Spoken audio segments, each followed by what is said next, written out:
ইয়া রব, আপনাকে আমার বড্ড প্রয়োজন। জীবনটা এত এলোমেলো হয়ে গিয়েছে যে কোথা থেকে শুরু করব কিছুই বুঝে উঠতে পারছি না।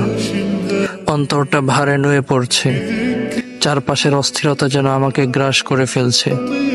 দুনিয়ার সব শব্দের ভিড়ে আমি শুধু আপনার ডাক শুনতে চাই, আপনার প্রশান্তি চাই। ইয়া রব, আমি জানি আপনি ছাড়া এই এলোমেলো জীবনকে আর কেউ গোছাতে পারবে না। আপনি চাইলে ঝড় থেমে যায়, অন্ধকারের বুক চিরে আলো আসে। আপনি চাইলে হারিয়ে যাওয়া মানুষও আবার নিজের পথ খুঁজে পায়। আজ আমি আমার ভাঙা মন, ক্লান্ত আত্মা আর সব ছেঁড়া স্বপ্ন আপনার দরবারে রেখে দিলাম। আপনি আমাকে নতুন করে গড়ে দিন, আমাকে ধৈর্য দিন, সবর দিন। ইয়া আল্লাহ, দয়া করে আমার সবকিছু গুছানোর জন্য আপনার রহমত বর্ষণ করুন। আমি জানি আপনি কখনো আপনার বান্দার প্রার্থনাকে ফিরান না।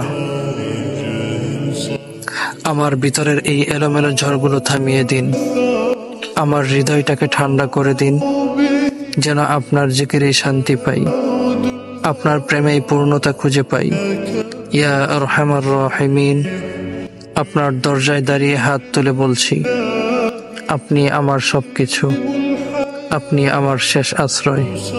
ইয়া আল্লাহ, ইয়া আরহামার রাহিমিন।